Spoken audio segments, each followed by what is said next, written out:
Nitrógeno ureico. Mide la cantidad de nitrógeno ureico en la sangre. La urea se forma en el hígado como producto final del metabolismo y la digestión de las proteínas. Durante la digestión, las proteínas se descomponen en aminoácidos. En el hígado, estos aminoácidos se descomponen para formar amoníaco libre. Las moléculas de amoníaco se combinan para formar urea, que se deposita en la sangre y se transporta a los riñones para su excreción. Por tanto, el boom está directamente relacionado con la función metabólica del hígado y las funciones excretora del riñón. Sirve como indicador de la función de estos órganos. La creatinina. La creatinina es un producto catabolizado de la fosfocreatina que se utiliza para la contracción del músculo esquelético. La producción diaria de creatinina seguida de creatinina se depende de la masa muscular. Fluctúa ligeramente, los riñones excretan toda la creatinina como nitrógeno ureico en sangre, por lo que su presencia es directamente proporcional a la función excretora del riñón. Por tanto, para la función de excreción renal normal, los niveles de creatinina sérica deben ser constantes y dentro del rango normal.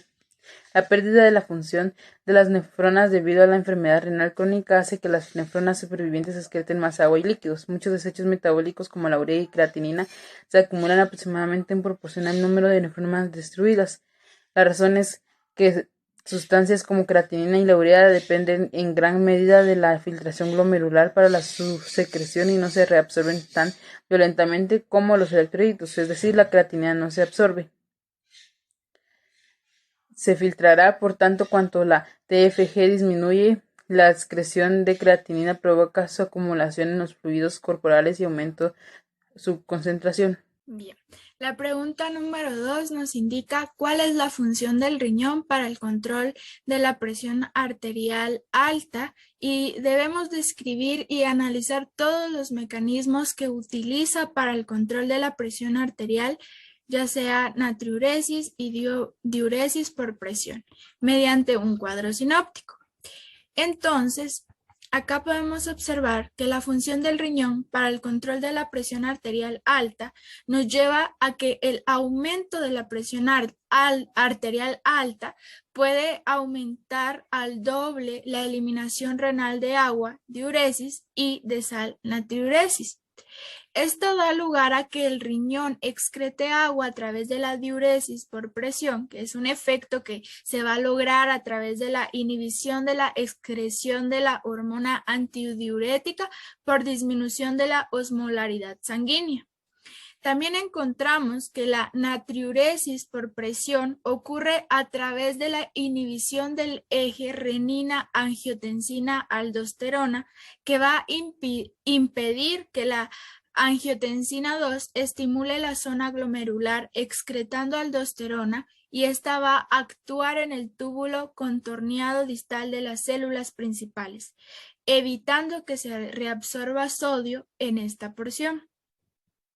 Asimismo, la función del riñón nos da que el incremento de la presión hace que los riñones excreten el exceso de volumen con lo que la presión se normaliza, dando lugar a que la angiotensina 2 aumenta la contractibilidad miocárdica, estimula la liberación de aldosterona de catecolaminas de la médula adrenal y de las terminaciones nerviosas simpáticas.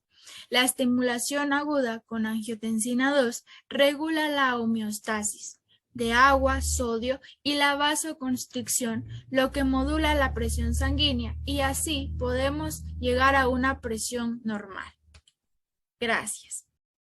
En la pregunta número 3 del caso clínico número 4, se nos indicaba hacer un cuadro relacionado a las diferentes hormonas y su efecto con respecto al flujo sanguíneo renal, el flujo plasmático renal y al filtrado glomerular.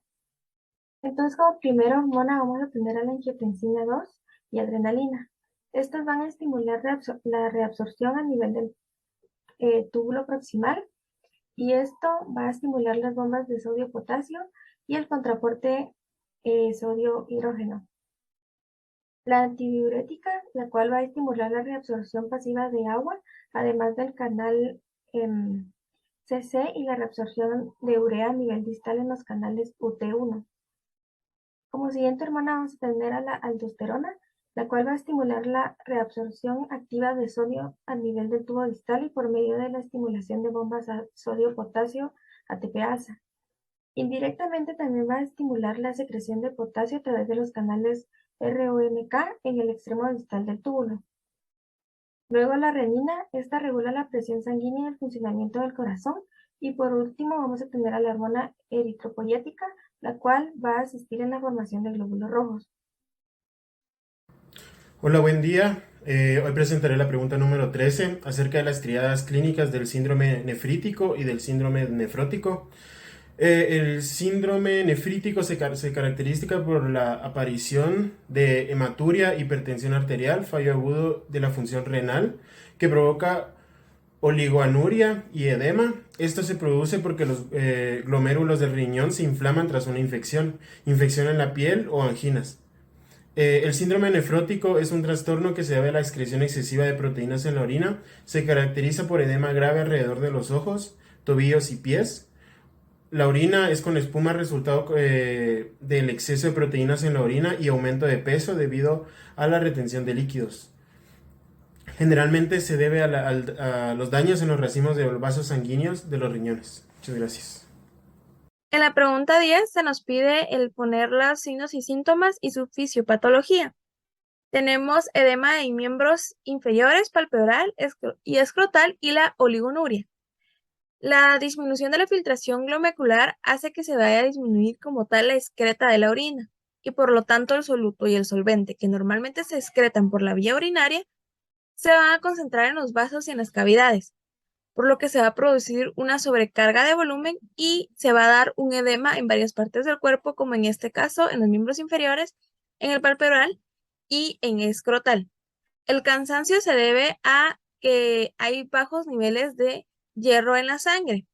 La presión arterial elevada se va a dar porque los riñones que están encargados de eliminar los desechos, el exceso de líquido del cuerpo, y cuando este proceso se daña, los vasos sanguíneos van a aumentar su volumen porque no lo pueden sacar del cuerpo, no lo pueden sacar de ellos mismos y por lo tanto va a aumentar la presión arterial. También los riñones también ayudan a disminuir los niveles de cloruro de sodio para controlar la presión y disminuirla. Tenemos también la hipoxia leve, estresores y tos.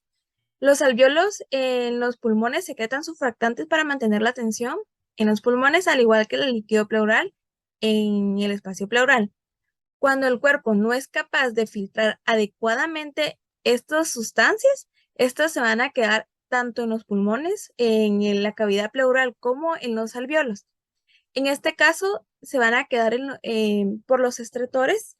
Se escucha el líquido surfactante que se queda en los alvéolos, ya que el cuerpo no es capaz de disminuirlo o excretarlo, y por eso suenan los estretores cuando el paciente está respirando. También lo que va a ocasionar que haya una disminución en la difusión de gases cuando el paciente respira, por lo tanto disminuye los niveles de oxígeno en el cuerpo y crea una hipoxia leve en el paciente porque tiene una saturación de 91%. También los pulmones tienen un reflejo tusígeno con el fin de eliminar esa acumulación de líquido, por lo tanto empieza el paciente a toser y a toser, pero como el líquido que queda en los alvéolos no logra salir como tal por medio de la tos, el paciente no puede controlar la tos.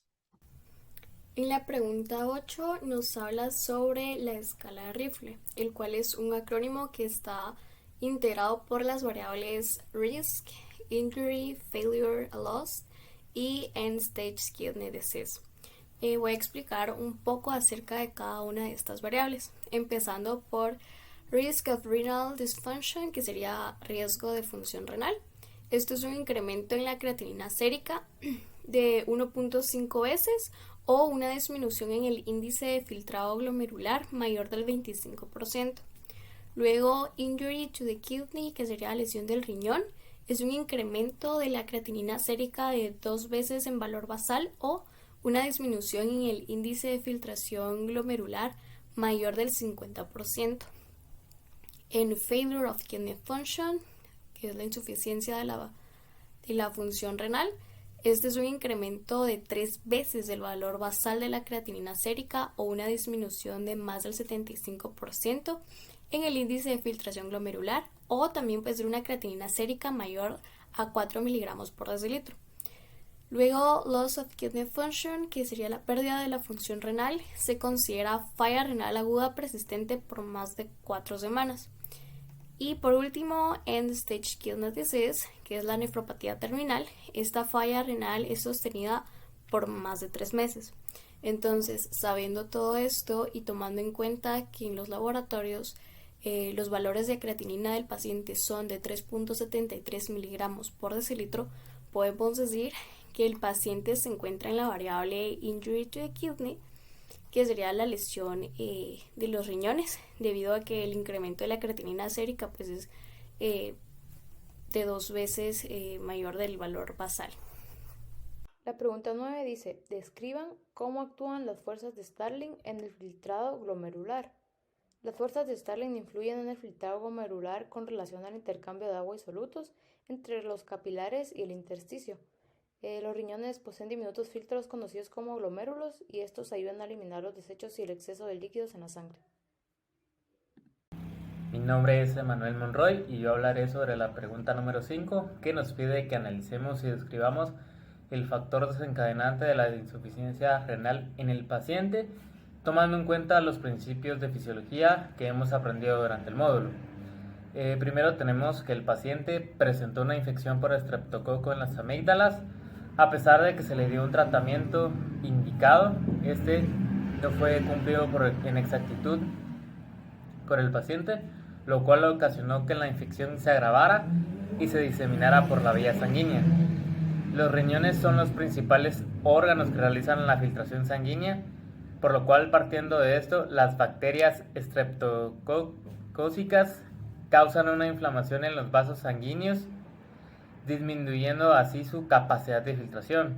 Al disminuir la filtración glomerular, se disminuye también la excreción de orina y por lo tanto se crea una retención de líquido, toxinas y desechos, lo cual causa una mala regulación de los nutrientes y una pérdida de proteínas y eritrocitos.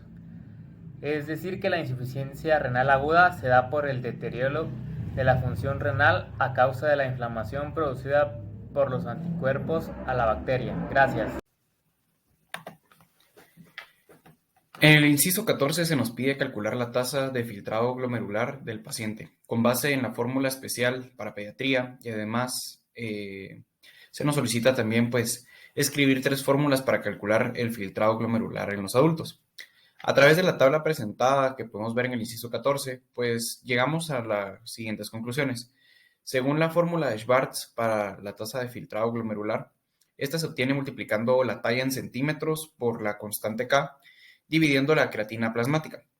En este caso, con los valores proporcionados, va a darnos la TFG para la paciente un valor de 15.63 miligramos por decilitro. Luego tenemos para sacar la tasa de filtrado glomerular en adultos, las fórmulas de Cockcroft, la depuración de creatina y la MDRD4, que están explicadas en nuestro Miro.